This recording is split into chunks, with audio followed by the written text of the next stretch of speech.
Hey guys, tonight we slip into the murky fog of a forgotten war, one fought not only with swords and shields but with sorcery, whispers, and secrets buried under centuries of moss and ash. You're stepping into boots that aren't quite yours, and crossing a land that doesn't quite want you. Every tree leans the wrong way, every crow stares too long, and every breath feels like you're borrowing air from something ancient. You probably won't survive this. So, before you get comfortable, take a moment to like the video and subscribe, but only if you genuinely enjoy what I do here.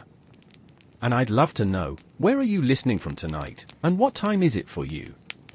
Drop it in the comments. Now, dim the lights, maybe turn on a fan for that soft background hum, and let's ease into tonight's journey together. You trudge forward beneath a moon that doesn't blink. The road ahead is a thread of silver winding through hills like a sword laid on velvet. Your boots crunch through frost-laced grass, and behind you? Just silence. Or so you think. Your orders were simple: cross the border before sunrise. Deliver a sealed scroll to the castle on the hill. Don't stop. Don't speak. And for the love of the gods, don't stray from the path. The scroll, wax sealed with the red phoenix of Araveth, burns in your satchel, not with heat, but weight. It feels heavier than parchment should. Like it knows something. Or maybe you're just tired. A fox darts across your path. Its eyes glow gold, like tiny lanterns, before it vanishes into the underbrush. You pause. That wasn't an ordinary fox. Its tail, did it split into three for a moment? You blink hard and move on. Sleep deprivation and politics don't mix. To your left, a tangle of trees known as the Murkmire Reach slouches inwards, branches clawing like fingers desperate to catch a secret. Locals say it used to be a battlefield, centuries ago, when the first War of Shadows was fought not with swords, but with quills and curses. According to one fringe legend, the original border was drawn in blood by a blind prophet who spoke only in riddles. Very practical for a military strategist. You pass a crumbling milestone. The glyphs are older than any language you know, but one symbol, a circle pierced by a downward sword, looks eerily familiar. You saw it once, on the ring of a merchant who refused to sell ink to anyone from the east. Petty? Yes. Common? Absolutely. The air grows colder. You tug your cloak tighter, then stop. There's a sound now. Not footsteps, but something softer. A hush that isn't natural. The kind of silence that follows you, close behind, but never overtakes. Your hand drifts to the hilt at your side.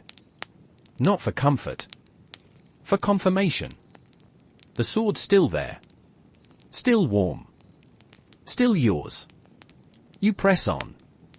A stone bridge looms ahead, arched and ancient, crusted with lichen. You step onto it and the mist seems to thicken, like breath on glass. Halfway across, a whisper reaches your ear. It says your name. You turn. No one. Another step. Another whisper. But this one's a little different. This time it says, you've already crossed. Nope. No thank you. You bolt across the bridge, boots pounding against stone, heart hammering like a war drum in your chest. The mist breaks as you step off the far side, and the world sharpens. Before you stands a watchtower, cracked, leaning, and thoroughly disinterested in your presence. A banner flutters limply from the top, the black antler of Velmord on grey cloth. You made it.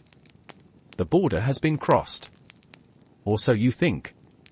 Two guards in mismatched armor step forward, crossbows loose in their hands. One squints at you with an expression that suggests you smell slightly of soup and treason. You're late, he says, though you're early by 2 hours. You produce the scroll. They don't touch it. Instead, they both take one step back. Not normal. They gesture for you to place it on a nearby stump. Yes, a diplomatic message is now being handled like unstable manure, and only when you've taken 5 steps away do they pick it up using tongs. Tongs. Okay. One of them, the shorter guard with a scar across his lip like a second mouth, mutters, "They said the courier would be cursed." You raise a brow. Am I? He shrugs. Hope not. Inside the tower, you're escorted to a small, candlelit chamber. Bread, cheese, and a flask of something pretending to be wine await. You sit, exhausted, watching the candle dance in the draught. It's then you notice it. A tiny mark, etched into the wood of the table, the circle and downward sword again. Coincidence? Maybe. But the longer you stare, the more the air in the room thickens. Historians still argue whether the War of Shadows began with a blade drawn or a letter delivered. You may have just played a role in the version that starts with ink and quiet fire. As sleep begins to claim you, something scuttles across the ceiling, too fast for a rat, too slow for a spider. You decide not to look. The candle sputters. The whisper returns. This time, it just says, "Thank you." You wake to the sound of bells, but not the joyous kind. These are heavy things, slow and sorrowful, tolling through the cold stone like a funeral drawn out over breakfast. You blink into a dim morning, the grey sky outside your arrow-slit window offering no comfort, no warmth, and definitely no second chances. You're in Velmord now, kingdom of crows and grudges. The war's been simmering for generations, formally dormant, unofficially very much alive. You step into your boots and feel the stiffness of yesterday's journey still clinging to your bones like wet moss. The guards outside your door don't speak, just nod. Or maybe twitch. Hard to tell in this lighting. They escort you to the Hall of Iron, which, despite the name, is mostly cold marble and the vague smell of mildew. This is where King Halric the Whisperer rules. Or, more accurately, observes. They say he hasn't raised his voice in 10 years. They say his enemies go deaf in both ears the moment they plot against him.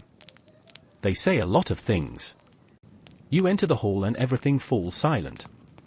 Not quiet, silent. There's a difference. You know this instinctively. The king sits atop a low blackstone dais, his robes dark as bruised clouds, fingers steepled like a spider about to pounce. His eyes fix on you like twin needles searching for soft fabric. He doesn't speak. He gestures. The scroll is brought forward. A scribe unseals it with a silver knife. Not gold, too noisy. Not iron, too blunt. Silver, quiet and precise. The blade glints as the wax breaks, and suddenly the entire hall seems to lean in. The scribe reads silently, then turns pale. She turns to Halric and nods once. No one else reacts. That's when you realize, the war is no longer unofficial. Somewhere, miles to the west, King Aldrin of Araveth is likely pacing in his solar, tapping a wine goblet against his teeth while watching flames dance in the hearth. If Halric is the shadow, Aldrin is the blaze. A ruler who believes problems should be solved by heat, force, and the occasional display of overwhelming magic. He is charismatic, dangerous, and, depending on your source, possibly on fire inside. Historians agree that Aldrin's favorite weapon wasn't a sword or a staff, but a person, the late High Pyramid of Ace, who once turned an entire river into steam just to block an enemy convoy. The rumor that Aldrin keeps Vasa's ashes in a pouch tied to his belt may or may not be true. Some say he talks to it. Some say it answers. The two kings were meant to be peacebound by marriage decades ago, through a union that didn't happen thanks to one mysteriously vanished bride and one very conspicuous wolf. You don't ask about it in polite company. Or impolite company, for that matter. Halric finally speaks, and when he does, it's so soft you're not sure if you heard it or just imagined the words forming in your brain.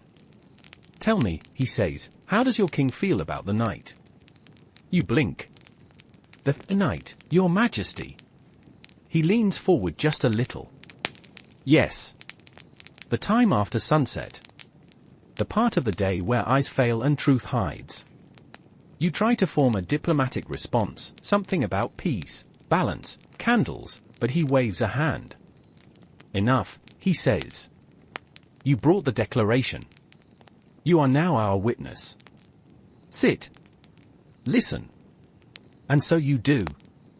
What follows isn't a war council. It's a gathering of shadows in human form. Advisors, sorcerers, spies, one even wears a veil stitched from raven feathers. They don't argue, they suggest.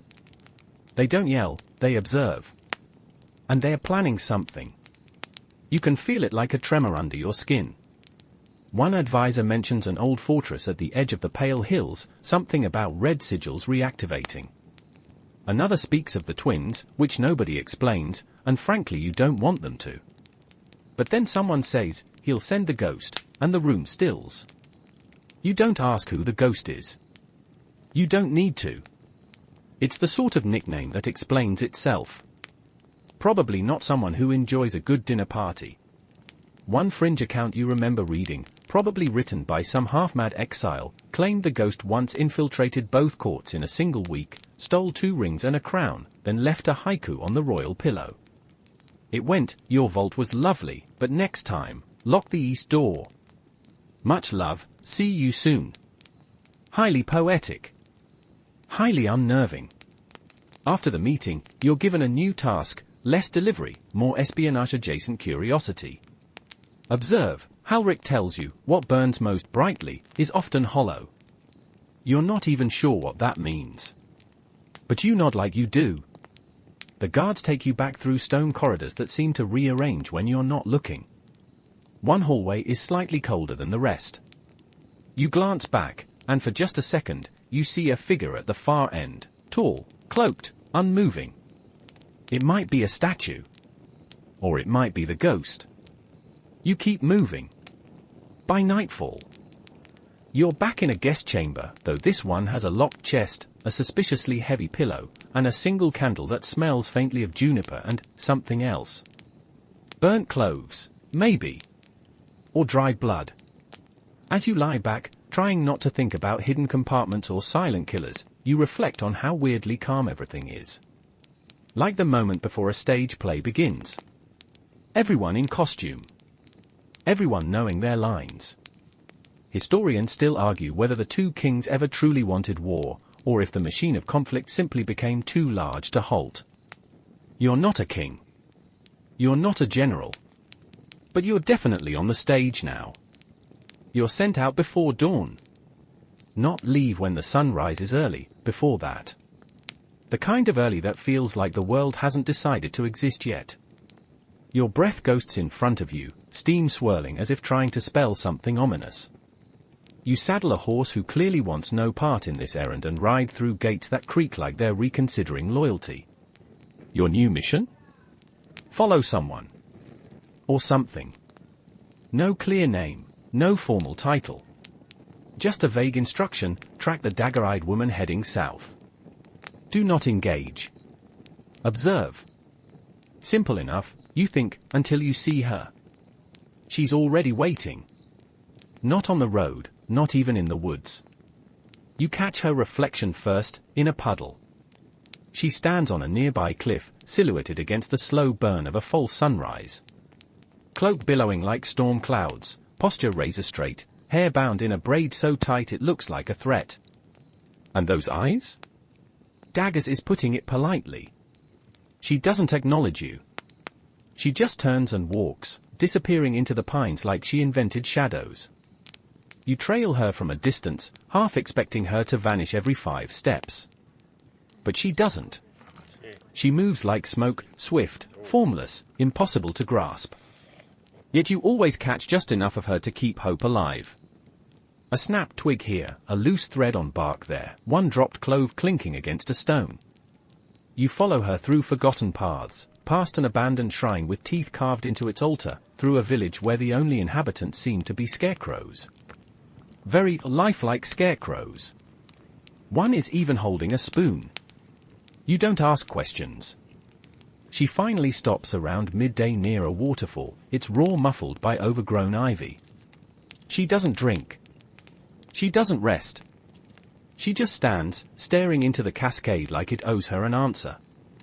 Then, without turning, she speaks. You're loud. Your stomach drops. You fumble for an apology, but she cuts you off. Don't flatter yourself. I've known since the bridge. Right. The bridge. The whisper. She turns at last, and you brace yourself for a confrontation. But instead of drawing a blade, she drops something into your hand. It's a coin. Not silver. Not copper. It's carved bone. One side etched with a symbol you now recognize, the circle pierced by a downward sword. You're not on his side, she says, voice low. You're on the real one. You try to ask what that means, but she's already walking again. You follow, more out of compulsion than command. You eventually reach a dilapidated tavern in the middle of nowhere. No sign. No road leading to it. Just fog and wildflowers and the smell of stories. Inside, the mood is tense. Every person here looks like they've killed someone recently and aren't sure how to feel about it. And there she is, dagger eyes, slipping behind the counter like it's her office. She nods to a man who immediately leaves out the back door. You're not sure if he's going to do something important or just realized he left the oven on, in 1324. You're offered a seat and a bowl of stew. You eat because it's hot, not because it's good. The stew tastes like regret and time. She sits across from you and finally offers her name, Lyra. Just Lyra. She tells you nothing at first. Just watches you eat like she's weighing your soul. Then she speaks, not with authority, but with exhaustion. You think this is about two kings and their grudges? It's older than that. Older than names. They're just pawns on a board carved by sorcerers long buried but not quite dead. You blink. Come again. She leans forward. The war isn't between Araveth and Velmord. That's just the visible part. What you're walking through is a skin, stretched over something much uglier. She tells you about a place called the Mirror Vault, somewhere between real and imagined, where memory is currency and shadows lie in wait, collecting secrets. That's where the war started, she says. Not with steel. With silence. Mainstream historians don't agree on this theory, of course. Most pin the roots of the war on a disputed salt mine, a cancelled royal engagement, and a drought that turned perfectly reasonable men into firebrands. But fringe scholars? They whisper about dreamborn treaties and that seven that never died. Lyra believes in those. Apparently, she's fought two of them. She gets up without warning. I'm going to disappear now, she says. You frown. What? Like, metaphorically or? Too late. She's already gone. Not vanished. Just, no longer where you thought she was. You rush outside. Nothing but wind and trees. At your feet, a second coin. This one with a different carving, a cracked crown. Back at the tavern, no one speaks. One man just keeps cleaning the same tankard with a cloth that's been dry since the last dynasty. That night, you make camp under an ancient tree. You dream of a map that bleeds when touched and names itself the true front. It whispers Lyra's name. Then yours. Historians still argue whether the mysterious woman known as Lyra was real, or just a fiction whispered into wall logs by paranoid scribes desperate to add glamour to failure. You know better. Because that coin in your pocket is very, very real. Your orders change the moment you return to Velmord. Not with a formal letter or an audience, just a folded scrap of parchment slipped under your chamber door. 5 words, written in what looks like charcoal mixed with something stickier, report to the Witch Towers. You read it 3 times. The Witch Towers. Great. According to official records, they don't exist. According to unofficial records, they barely exist, and that's on purpose. No one builds towers out of black glass and goat bones by accident. Your escort arrives at dawn, cloaked in grey and smelling faintly of mint and burnt sugar. Doesn't say a word. Just walks. So you follow. The landscape shifts as you head east. The trees thin. The ground crunches with salt and dried petals. Every few miles, you pass standing stones etched with ancient runes, some glowing faintly when you look too long. Your guide makes no note of them. You pretend not to either. Eventually, the towers appear, not on a hill, but inside one. they rise from within a crater, as if someone dropped 3 spears from the sky and forgot to retrieve them. Each one twisted differently, one spirals, one leans like a drunk monk, and the last looks like it's shivering. No doors. No windows. Just towers. You're led to a stone platform at the crater's edge. Your guide hands you a single white candle. Hold this, they say. Then they push you off the edge. Rude. You don't fall. You float. The air thickens, and for a moment, gravity forgets you exist. You land gently in front of the center tower, candle still lit. The flame burns blue now. The door opens. You walk in. Inside, light has a texture. It ripples like cloth and smells like rosemary and old ink. The walls breathe. Literally. They expand and contract, sighing faintly. You pass mirrors that don't show your reflection but someone else's. A woman with a crown made of snakes. A boy holding a dying star. A cloaked figure whispering your name. Then you meet her. Archwitch Silurian. She's older than time and younger than memory, depending on the angle. Her robes change color with your heartbeat. She floats 3 inches off the floor. Her eyes glow faintly green, like moss in moonlight. Sit, she says. There's no chair, so you do your best approximation of sitting against air. It works. Somehow. She taps a crystal orb. It fills with mist, then with your face, then with liras. Then with a battlefield. You're a thread, she says, tangled in a tapestry older than kings. Do you know how long this war has lasted? You hazard a guess. 200 years? She laughs. Not kindly. Try 2000. She gestures, and suddenly the room fills with illusions, hovering scenes like glass snow globes mid-collapse. Armies of silver-eyed children marching through fog. Dragons made of parchment and flame. A council of 7 cloaked beings placing pieces on a chessboard made of bone. Every piece is a person. These are not visions, she says. They are echoes. Stored here. You stare. Stored where? She smiles. In the candle. You glance at the flame. It flickers knowingly. Silurian explains that the war began long before the kingdoms had names. It was a schism, not between nations, but between types of memory. Those who wanted to remember everything. And those who wanted to forget. The witch towers are custodians of truth, but not whole truth. They weave illusions from fractured recollection, building knowledge through contradiction. That's why their magic works. It's not about knowing the truth, but believing just enough of it to make it real. Historians still argue, she murmurs, whether magic in this age is waning, or merely waiting. You ask why you were brought here. She gestures to a floating page. It reads, Messenger. Witness. Catalyst. Great. You're a spark in someone else's tinderbox. Then she gives you something unexpected, a gift. A small vial, sealed with red wax, containing 3 glowing drops of something that looks like liquid starlight. It's called candle blood, she says. You'll know when to use it. No pressure. You're escorted. Out, this time, politely, and return to the surface. The towers vanish behind you the moment you look away. Literally.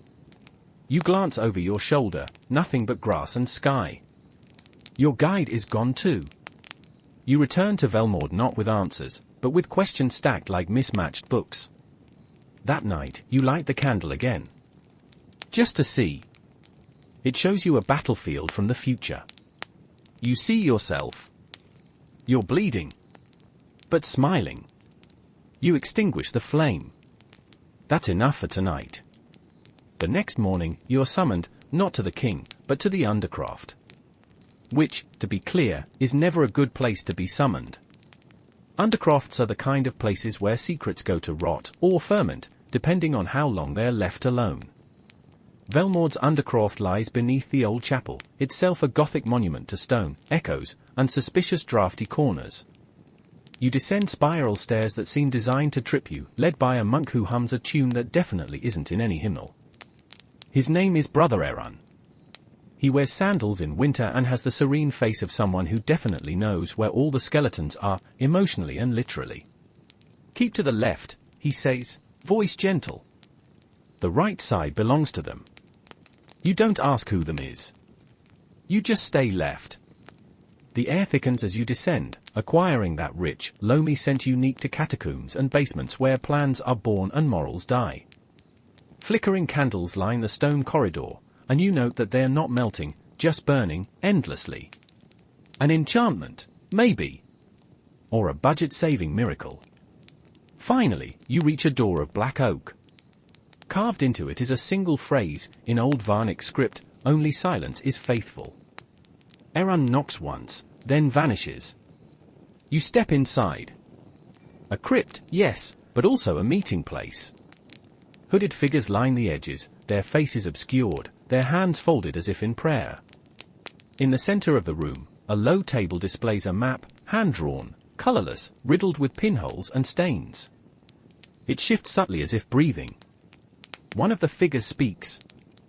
Female voice, low and firm. You've seen the witch towers? You nod. The candle still burns. Another nod. Then she says, good. Then you are ready. You ask for what? Another voice answers from your right. To remember what was erased. A ritual begins. It's not flashy. No lightning, no glowing runes, no spinning pentagrams or goat sacrifices. Just a chant. 7 words, repeated backwards. And the lighting of a single candle that shouldn't be here, because it's your candle. The one you left in your chamber. It flickers, flares, then gutters down to nothing. And the room falls silent. Until the voices begin. Not from the monks. From the walls. They whisper in your ears, tickle your spine, run ghost fingers across the edges of your thoughts. You hear your own voice speak things you've never said. You hear Lyra's name. You hear your name. And then the truth, a memory, not yours, but now somehow within you. You see 2 children in a sun-drenched orchard. One wears silver. One wears red. They play, laughing, until the red-cloaked one finds a shard of glass buried beneath a tree. He holds it up to the sky, and it splits the sun. The orchard burns. That's when the war began. You stagger back, heart pounding. One of the monks catches you before you fall. It's only the first veil, she says. There are others. Deeper ones. You ask what the memory means. The answer is simple and horrifying, you've just seen the kings. Wait, what? The boys in the orchard, the monk says gently. Before they were crowned. Before their names were taken. You sit. Hard. This changes everything. If the kings knew each other as children, if they shared a past, then the war isn't about land or power. It's about betrayal. And the orchard? Historians still argue whether it was a real place or a myth conjured by court poets seeking to humanize monsters. Some say it existed in the Valley of Velta. Others say it never was, and that's why the memory was hidden. You leave the crypt in silence, ears still echoing with ghosts. Outside, snow has begun to fall, not flurries, but soft, persistent flakes that settle like secrets on every surface.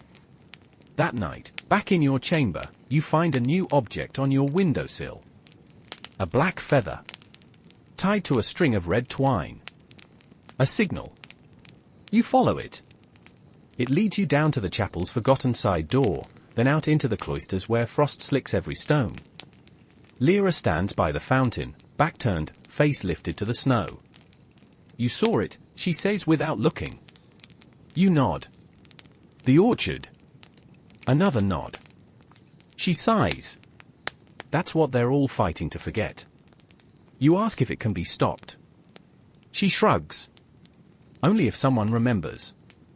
You reach into your coat, fingers curling around the vial of candle blood. It pulses gently, like a heartbeat. Maybe, just maybe, it remembers too. You leave Velmord under cover of fog, traveling west through lands that pretend to be peaceful. Every village you pass has the same haunted look, doors slightly ajar, shutters drawn even during daylight, and dogs that refuse to bark. You're headed to a place the maps don't name but the locals do. They call it the forest that doesn't forget. Which, frankly, sounds like a place that could chill milk with a glance. The trees begin subtly, wider trunks, less birdsong, a shift in the way the wind sounds. But by the time you realize you've crossed the threshold, it's too late. The canopy above swallows the sun, and the light turns green. Not the nice kind of green. More like bad soup green. Your horse refuses to go further. You don't blame it. So you go on foot. Every step feels like it echoes wrong. Like the forest hears you in the wrong tense. You spot symbols carved into the bark, runic loops and cross slashes, some still oozing sap that glows faintly. One tree bears the crude image of a crown being split by a sword. Another has a face, not carved, but grown. It watches you with closed eyes. You remember what Lyra said, this war didn't begin with kings. It began with memory. This forest remembers everything. You come across an overgrown statue, half swallowed by vines. A knight in battered armor, eyes blank, mouth open in a scream. The nameplate has been scratched out, but the sword he holds matches the one in your dream. You're not dreaming now. Probably. Further in, you find the remnants of a battlefield. Not fresh, but not ancient either. Spears still jut from the ground like broken ribs. Cloth banners flutter from skeletal trees. There's no blood, but a strange smell lingers, like metal and mourning. You find a helmet. Inside it? Moss. And a single coin. Bone, again. But this one bears a third symbol, an open eye. You pocket it. Eventually, you find the relic Lyra described. A stone dais in the center of a clearing, ringed by 13 dead trees. The dais bears grooves worn deep by time and ritual. You step onto it, and the forest holds its breath. Then the visions come. They don't crash into you. They drip. First, a battle long gone, silver-armored soldiers clashing with cloaked figures whose weapons flicker between steel and shadow. Then a man on fire, not burning but radiating, walking across a frozen lake. Then two kings, young again, kneeling before a third figure, whose face is always in shadow. And then you. Not watching, but inside the vision. Speaking. Fighting. Bleeding. Remembering. The forest shows you the truth. Not because it wants to help, but because it can't help not remembering. It's bound to its own recollection. Historians still argue whether the forest that doesn't forget is a metaphor, a magical construct, or an old druidic testing ground. Some say it's alive. Others say it's a memory prison. Either way, you're starting to feel like an inmate. You stumble away from the dais, breath ragged. Your skin tingles like it's been rewritten. You look at your hands. They're yours, but different. Scars you don't remember acquiring. Fingers trembling with knowledge you didn't earn. You hear laughter behind you. Dry. Sharp. Familiar. Lyra. She leans against a tree, arms folded. Told you it remembers. You manage a half glare. Why didn't you mention the helmet full of moss? She grins. If I told you everything, you wouldn't believe anything. She helps you walk, because your legs now seem to carry the weight of 100 lives. She says nothing as you both exit the forest. The trees part reluctantly, as if unhappy to let you go. At the edge of the tree line, she stops. It's your move now. You ask what that means. She nods toward the horizon. Araveth will move soon. Aldrin's lighting the beacons. You frown. They still use beacons. She shrugs. They're dramatic. She vanishes again, no sound, no puff of smoke, just gone. You camp that night under an old waystone carved with a wolf chasing a star. One of the fringe legends you half remember claims it marks the resting place of the last honest man. You're not sure he's still resting. You're not even sure he ever was. That night, the dreams return. But this time, the forest is in them.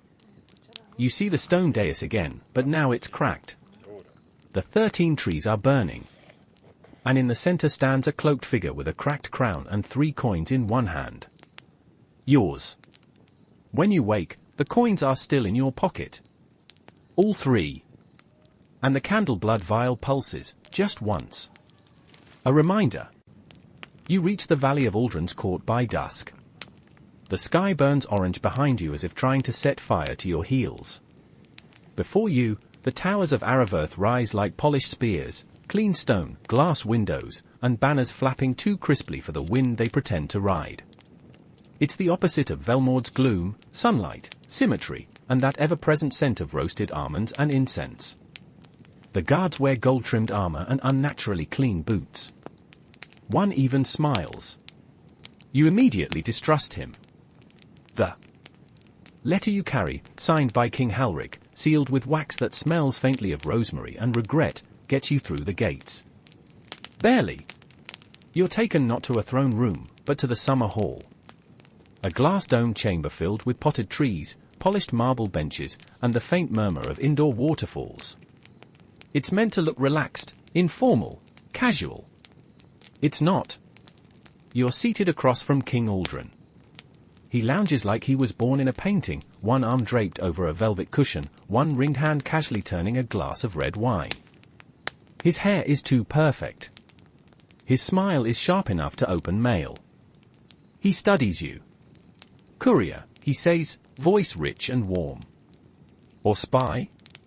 You give the diplomatic answer, messenger. He nods, as if the distinction is amusing rather than important. He takes the scroll, breaks the seal, and reads. His expression does not change. When he's finished, he sets it down and says, he blames me for the orchard. Your breath catches. He pours you wine. You do not drink it. You've seen it, haven't you? He asks. The orchard. The children. The split sun. You nod. He leans back, sighing. Of course. Halric always did like his dramatics. Shame he never learned to prune. You ask why no one talks about it, why it's hidden from history. Aldrin swirls his wine.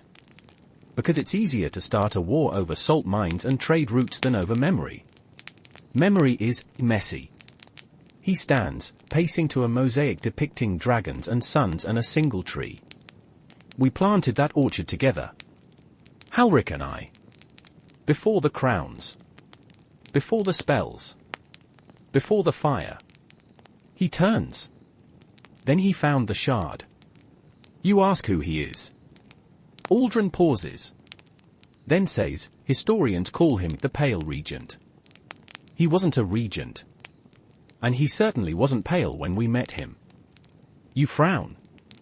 That name comes up in fringe literature, theories about an immortal puppeteer, always in the shadows of power, never in the light of day. Aldrin confirms it. He came to us as a teacher. Taught us runes. Magic. Memory weaving. Said we were chosen. You ask, chosen for what? He smirks. Still trying to figure that out. Suddenly, his expression changes. Not angry, something worse. Tired. You should attend the banquet tonight, he says. It's peace we're pretending, after all. You're led to a guest chamber with walls made of mirrored stone and a bed far too soft for your spine. A servant brings you a robe. Another brings you a warning, eat nothing unless the king eats it first. Noted. That evening, you enter the banquet hall. It's a cathedral of opulence. Golden chandeliers drip candlelight. Musicians play something slow and sad on instruments made of bone and silver. Platters of roasted pheasant, honeyed pears, and glowing wine circle the room. Yes, glowing wine. You spot Lyra at the far end of the hall. In disguise. But unmistakable. She gives you a slight nod, then turns her attention back to a diplomat from the Southern Isles, who seems entirely unaware that he's dancing with a ghost. Dinner begins. Aldrin toasts to peace.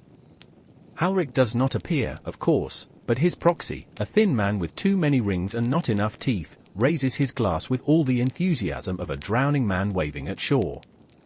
Then comes the moment. A single servant, expression blank, lays down a dish in front of you. You don't recognize it. Neither does anyone else. It smells like cloves and ashes. Aldrin pauses, then deliberately reaches over and eats it. Everyone exhales. You try a bite. It's warm. Familiar. Then, visions. Not a memory this time, but a possibility. You see yourself in a dark corridor, blade drawn. Lyra is beside you. Ahead, a door. Behind it, screaming. Not fear. Rage. You blink. The vision's gone. Aldrin is watching you. Interesting, he murmurs. The music swells. Dancers twirl. A noble laughs too hard. Another drops his fork and looks terrified. You notice half the guests haven't touched their food.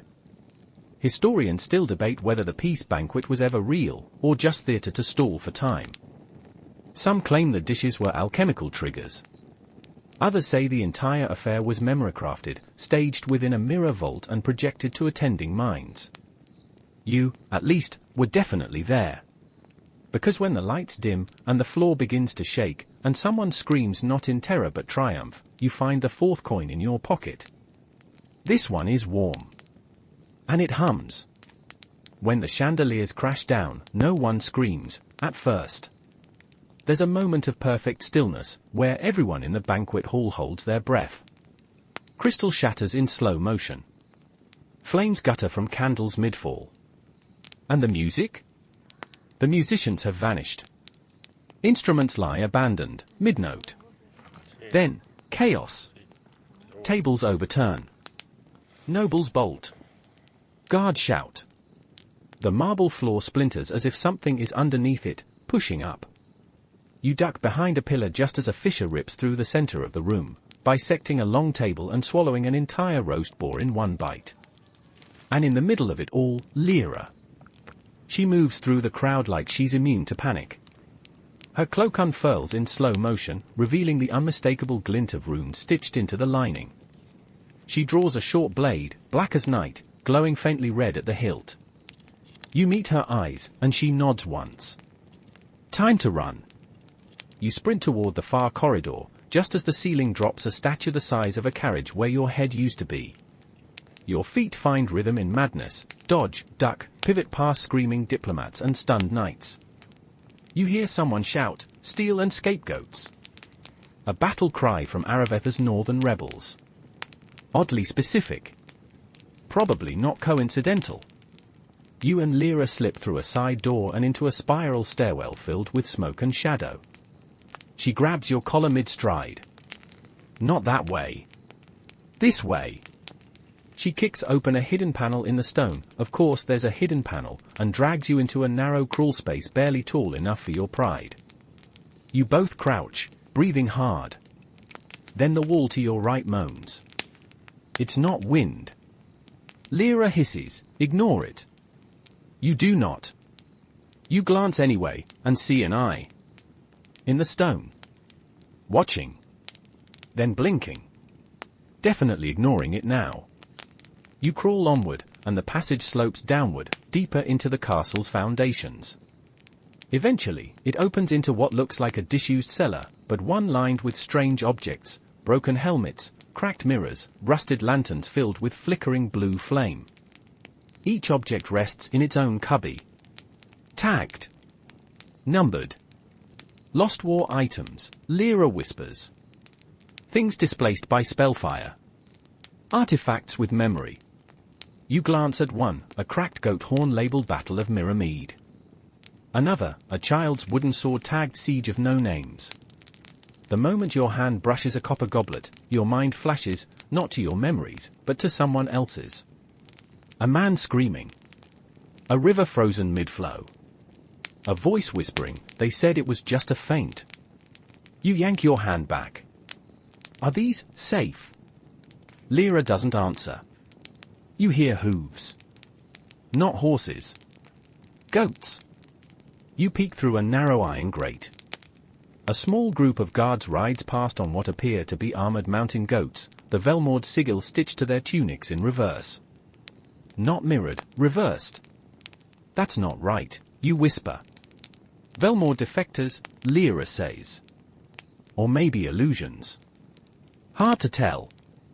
You both slip out the back of the vault, emerging into a snow-dusted courtyard where chaos still reigns, only now it's organized chaos. Araveth and Velmord guards stand back to back, weapons drawn, facing a third enemy neither side invited.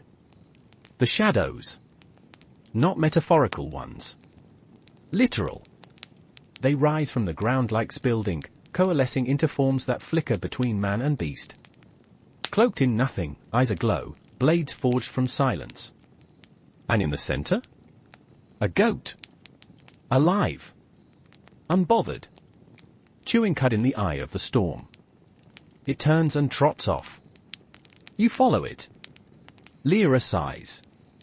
Are we seriously following a goat? You shrug. It's leading toward the only part of the castle not currently exploding. She mutters something about destiny being a terrible writer. The goat leads you to the old chapel ruins, burned out decades ago, now avoided by both kingdoms. Inside, amid the ash and ivy, you find a circular platform of white stone. A ritual circle, long dormant. Lyra pulls out something you recognize, the bone coin with the open eye. She places it at the center. The circle glows. Time to see what they buried, she murmurs. A flash. A vision. You stand in the middle of the orchard, but now, it's dying. The trees are bleeding sap. The sun is cracked. And the two boys, Aldrin and Halric, face each other with blades. The third figure is here. The Pale Regent. Only now, you see his face. It's yours. Or, it was yours. You stumble back. The vision shatters like glass. Lyra catches your arm. I didn't want to tell you, she says quietly. You're not just a thread. You're a repeat. What? This war repeats. Different faces, same souls. Over and over. The roles change. The stage stays. You feel the coins in your pocket grow hot. All four. Historians still argue whether the repeating war theory is the rambling of mystics or a hidden truth suppressed by both crowns. The fact that neither side will allow books on pattern warfare past their borders is suspicious. And yet, here you are. Goat included. As the battle rages outside, you and Lyra prepare. The candle blood glows in its vial. The coins form a perfect circle in your palm. And the ritual circle beneath your feet whispers just one word, again. The air inside the ritual circle crackles, not with lightning, but with memory. A pressure builds behind your eyes, like your skull is a dam and someone just whispered flood. The 4 coins levitate gently above your palm, rotating in slow orbit. Lyra stands beside you, blade drawn, face unreadable. And then you hear it. Not words. Footsteps. One pair. Soft-soled. Deliberate. You turn, and there he is. The assassin. Not the ghost. Not some faceless soldier of war. This is someone else entirely. His cloak is black, not dyed, but born that way. It doesn't ripple with the wind, it moves independently, like it's thinking. His face is half covered by a porcelain mask, the kind used in old Arava theatre, white with a crack down the left side. The eye behind it glows faintly. Red. Not ember red. Ash red. And in his left hand, a dagger still wet with something darker than blood. You realize quickly, this isn't just an assassin. It's him. The Pale Regent. You again, he says, voice like parchment scraped with glass. You freeze. He steps forward. You've been many things across many cycles, king, knight, peasant, traitor. Always forgetting. Always returning. You ask the only thing that matters now. Why? He tilts his head. Because memory is dangerous. If you remembered everything, you'd tear the world apart. Again. The coins spin faster. Lyra steps in front of you. He remembers enough. The pale regent doesn't draw a blade. He becomes one. His form ripples, collapses inward, reforms, a shadow, bone, breath, and then he's there, moving faster than thought. Lyra intercepts. Their blades clash with a sound like memory snapping. Not metal on metal, but grief on purpose. The impact throws sparks that flicker with tiny images, a child crying, a battlefield under moonlight, a woman writing a name she instantly forgets. You scramble to the ritual center. The platform responds, glowing with each step you take. The coins drop into place, embedding themselves in the stone. One in each direction. North. South.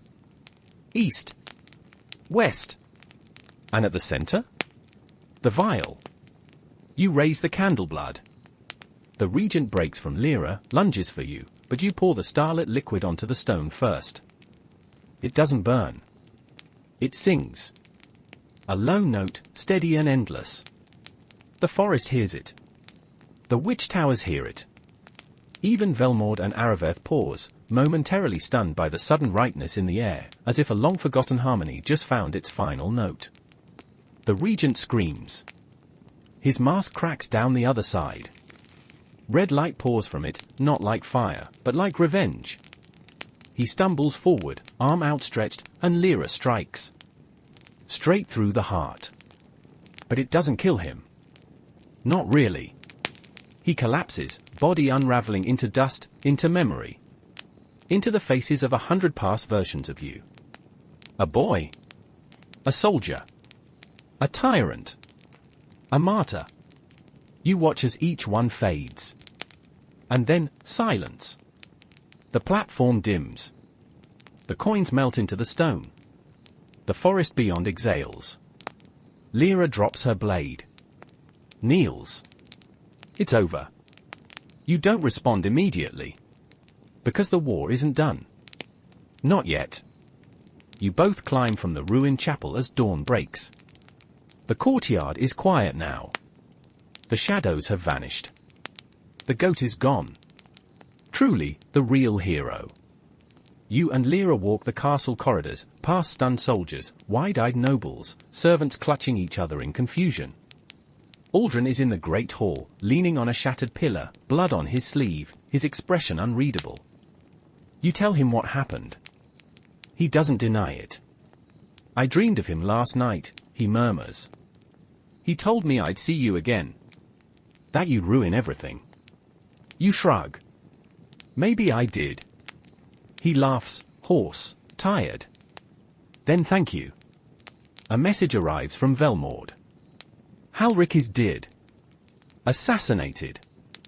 No one knows how. No one saw who. No one remembers hearing a sound. You look to Lyra. She looks away. The kingdoms agree to peace talks. Publicly, they say the war ended after a night of shadows. No details. No records. The scholars who push for answers are quietly reassigned to safer topics. Pottery. Grain. But the world feels different. As if some invisible thread snapped and rewove itself.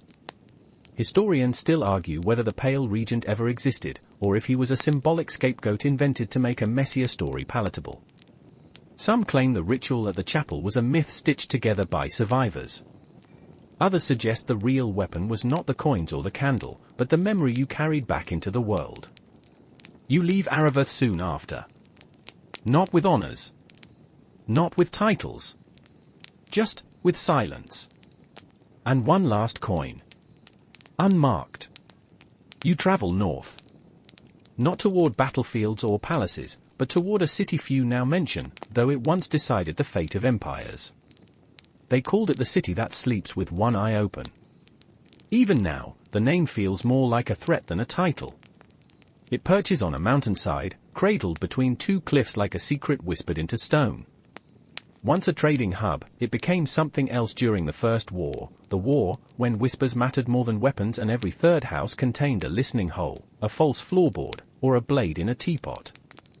You enter just before nightfall. The guards at the gate don't ask for your name. They just look at your face and wave you through like they've already seen it in a dream. The streets are tight, coiled, woven in impossible geometry. Maps don't help here. Memory barely does. You rely on instinct. It leads you, eventually, to a tavern without a name, 3 floors tall and entirely made of blackened cedar. A sign swings above the door, a painted eye, half-lidded. Open just enough. Inside, the room is filled with soft music and people pretending to laugh. Cards shuffle. Coins clink. Someone in the back speaks 6 languages in one conversation.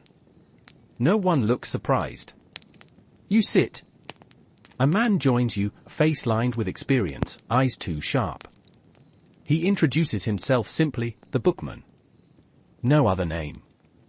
He sets down a leather case. Opens it. Inside, sealed scrolls, faded sketches, a blade wrapped in velvet, and one object that makes your breath catch. A 5th coin. This one is clear. Glass, but etched with a single word, lie. He watches your reaction. They've been planted all over, he says. Each one keyed to a memory someone wanted buried. You've collected 4. You ask why this one is different. Because it's yours. He leans in. There's something you haven't remembered yet. And when you do, it will unmake a truth you've built your life around. That's when you feel it. The floor beneath you is shifting. Not physically, cognitively. The tavern changes.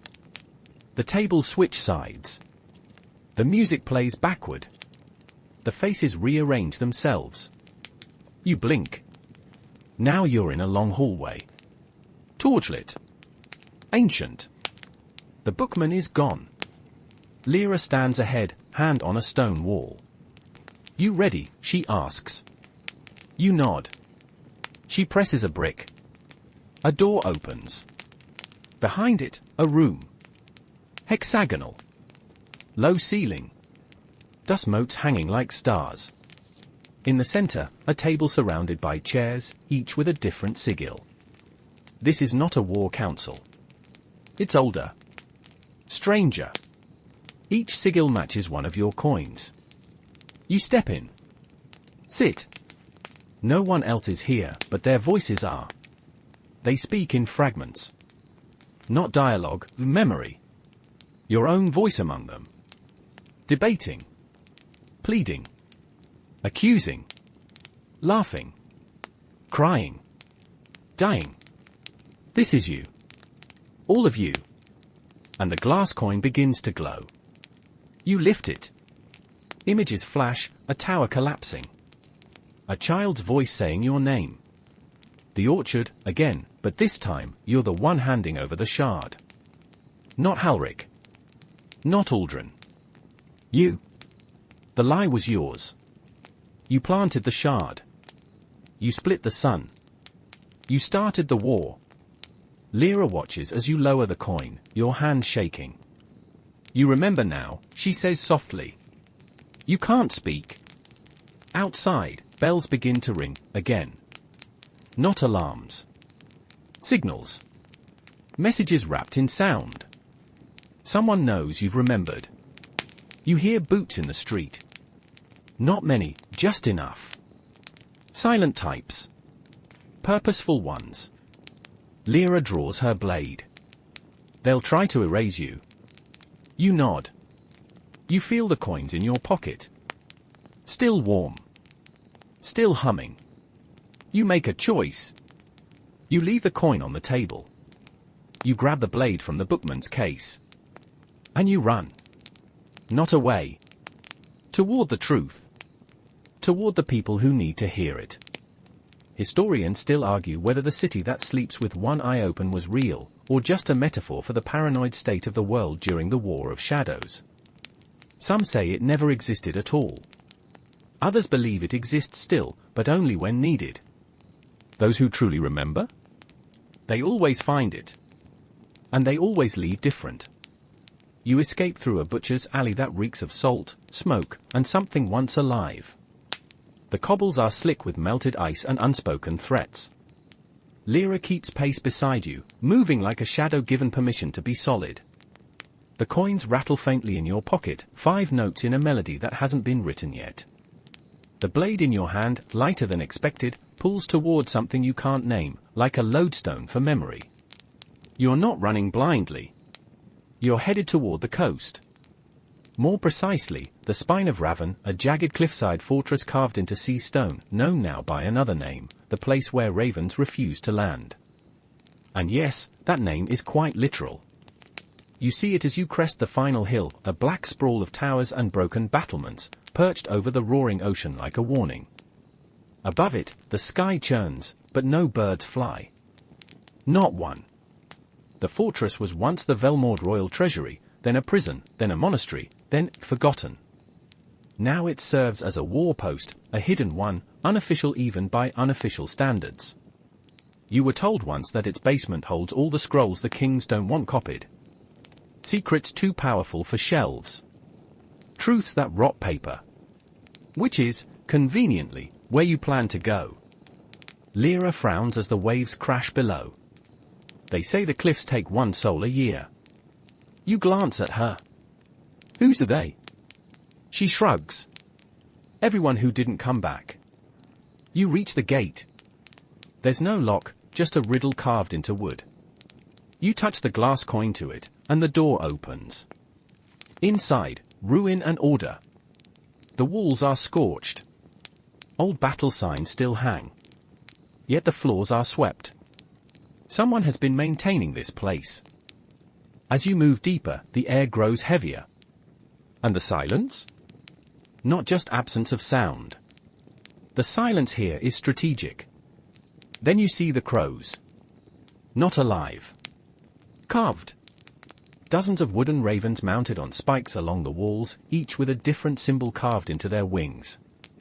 You stop at one with a broken beak. It bears your name. Suddenly, a sound, a single knock, echoes from the upper tower. You draw your blade. Lyra signals silence. You both move. Up a winding staircase. Toward the source. At the top, you find a figure hunched over a desk made of bone. No, not bone. Ivory. Polished, cracked with time. They don't turn. They speak your name. Then, you're late. You ask who they are. I was the regent before the Pale One. Oh. Well then. They rise slowly. Hooded. Genderless in shape. Their hands are marked with ink, scars, and glowing runes. They carry no weapon. They don't need one. I kept the memory intact for as long as I could, they say. Now, it belongs to you. They gesture to the desk. On it, a scroll. Bound in midnight thread. You hesitate. Lyra whispers, if you read it, nothing stays the same. You open it anyway. Inside, a treaty. Signed by Aldrin. Signed by Halric. Signed by you. Dated not 10 years ago. But 200. You drop the scroll. You were the third architect of peace. The one who broke it. Your silence caused the war. The glass coin glows in your hand, and shatters. No sound. Just light. Outside, the first raven lands. A real one. It perches on the edge of the battlement and stares. Then another. Then more. You step to the window. Below, torches. Hundreds. Both Araveth and Velmord soldiers. But they aren't fighting. They're looking up. At you. Historians still argue whether the Raven's return marked the end of the true war. Some say it was coincidence. Others claim it was symbolic of memory restored, the sky reclaiming its watchers. You? You know better. The ravens returned when truth did. And now? They are waiting. So is the world. You descend the tower slowly, each step dragging like a decade. Lyra follows behind, silent, but you can feel the change in her, like a page rewritten without your consent. The soldiers below don't draw swords. They just stand. Rows of them. 2 kingdoms, cloaked in ash and frost, holding their breath. Waiting for someone to speak truth into the open air. You stand before them on the ledge, high above the courtyard. Behind you, the ravens perch like judges. One calls once, harsh, final. You speak. Not a speech. Not some rousing declaration. You tell them the story. Not the official one. Not the clean one with dates and lineages and noble conflict. No. You tell them the memory. The real one. The orchard. The shard. The war started not by ambition or politics, but by betrayal. Your betrayal. You watch the soldiers' faces. Some blink. Some shift uneasily. But none move to strike. They're tired. All of them. Even the one still holding perfect posture. Lyra steps beside you, unsheathes her blade, and drops it. The clatter echoes through the fortress. That's when others begin doing the same. A sword here. A bow there. Shields lowered. Not all. But enough. The moment stretches, fragile as spun glass. And then, behind the crowd, a rumble. You see them cresting the hill. Riders. Dozens. Not from either kingdom. Not soldiers. Not spies. You recognize one immediately, Brother Erun, the monk from the Undercroft. Still humming, still smiling. Behind him ride witches, forest walkers, archivists, former assassins. People who should be enemies. Who were enemies? They followed the ravens. They followed you. The pale regent thought memory would destroy you. But you remembered anyway. The crowd parts. The riders join them. And for one breathless moment, all factions stand side by side. Confused. Guarded. But present. And that, in itself, is a miracle. Inside the fortress, the former regent, the one before the pale one, remember, begins burning the last false scrolls. Flames lick the ceiling. The false treaties, the altered accounts, the rewrites, all gone. The truth, once dangerous, is now too widely known to bury. But don't get comfortable. Because even as the torches are lowered and blades sheathed, something trembles far beneath your feet. That night, you sit with Lyra atop the battlements. Neither of you speaks for a long time. She passes you a wineskin that smells like old berries and worse decisions. You sip anyway. Then she says, "There will be a price." You nod. There always is. Do you remember the last time? You pause. I think. I remember the first. She studies you. That's not an answer. You look up. The sky has cleared. For the first time in weeks, you see stars. Lyra leans back, arms behind her head.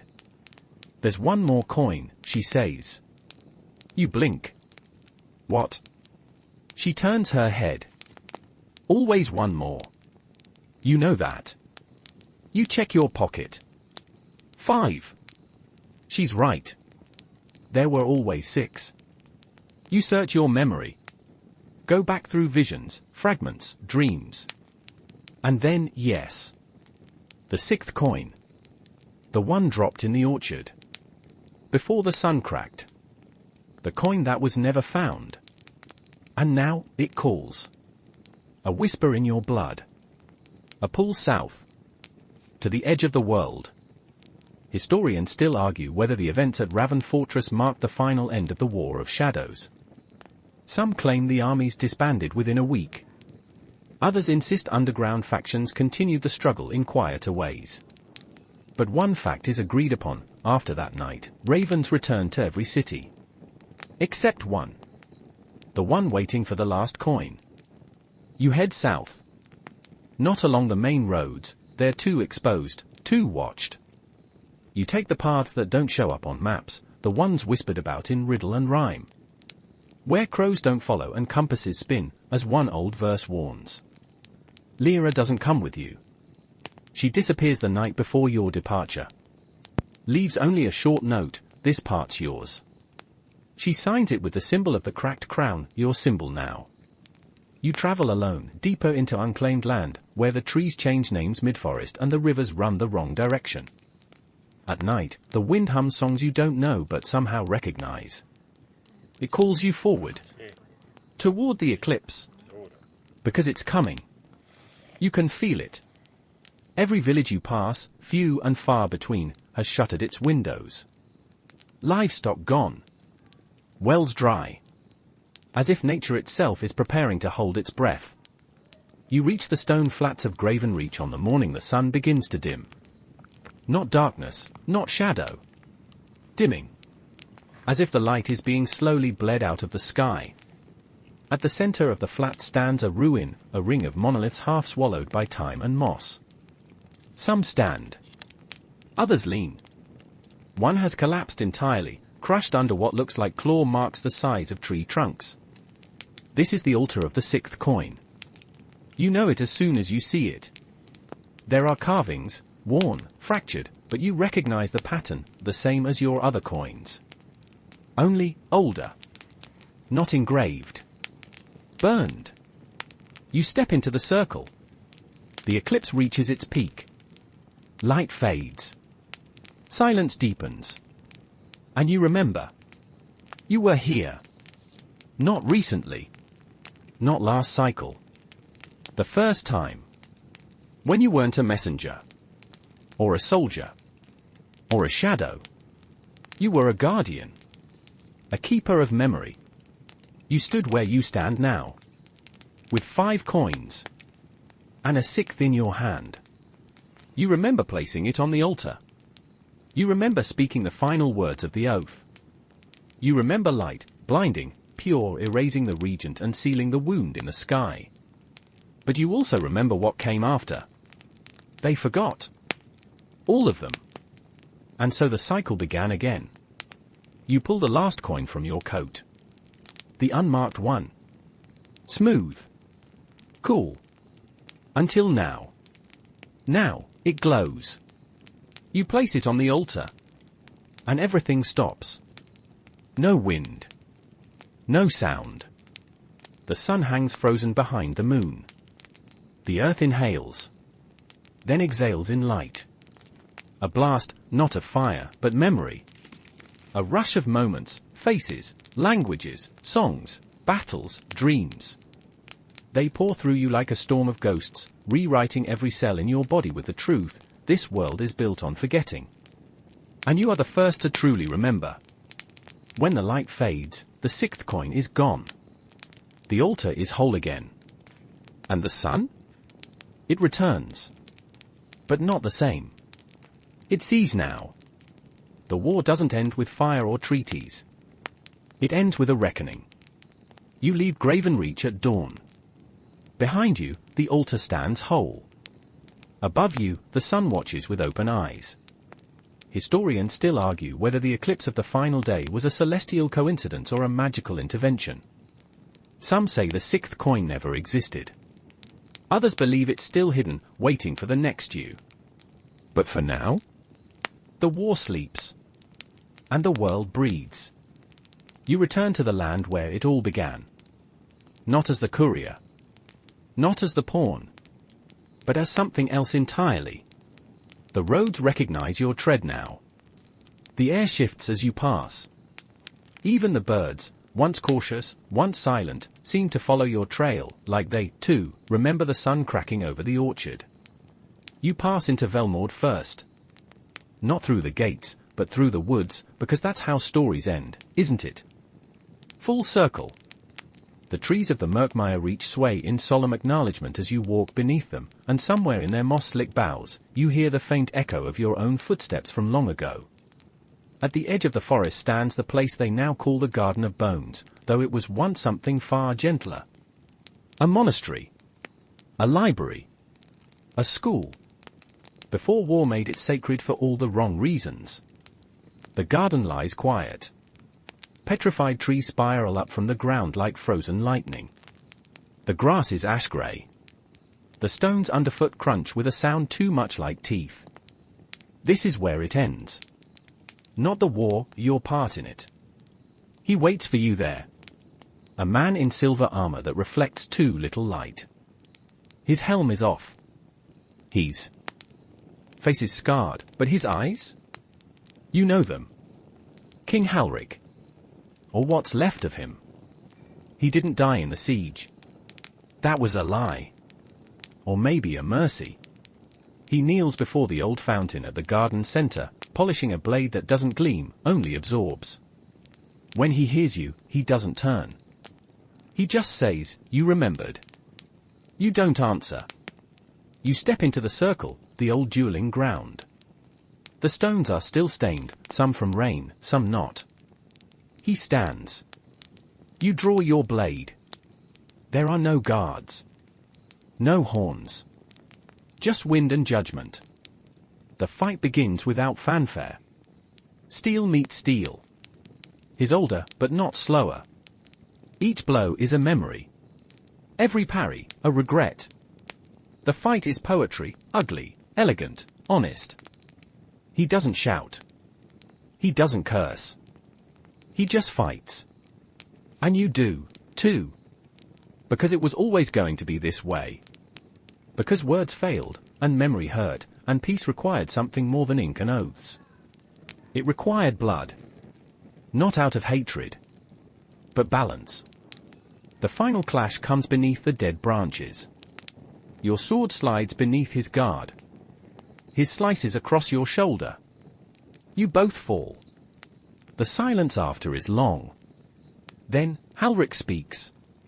I saw it too, you know. The orchard. I always remembered. You stare at him. Then why, you whisper. He smiles. Because sometimes, memory isn't enough. Sometimes, you have to let the world feel it. You don't know if he dies. You don't know if you do. The ravens circle. The wind carries both your names. And somewhere, a child wakes from a dream of sunlight through leaves. Historians still argue whether the final duel was real, or a myth born from the guilt of two kingdoms. Some claim the Garden of Bones was always symbolic. Others say the stones still ring with the echoes of swords. But you? You were there. And you remember. You wake on the edge of the garden. The stones beneath you are warm, as if the sun remembered to return just for you. Your blade lies beside you, clean, undamaged, untouched by blood. Halric is gone. No body. No ash. No sound.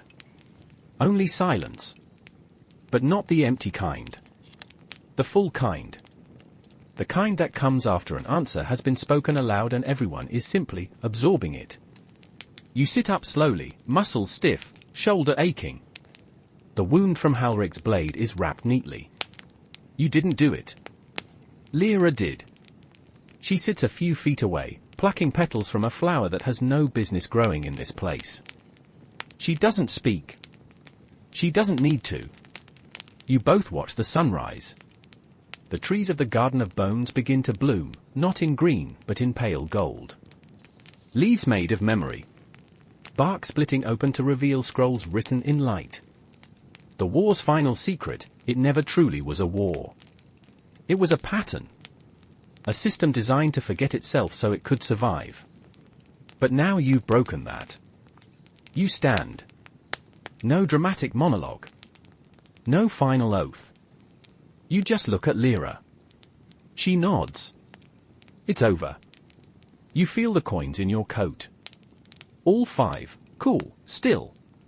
But the 6th is gone. Absorbed. Fulfilled. It will never return. And that's a good thing. Across the land, the world changes slowly. Velmord reopens its bridges. Araverth lowers its walls. Trade resumes. Letters pass between rulers whose signatures still shake, even on good days. The witch towers close their doors.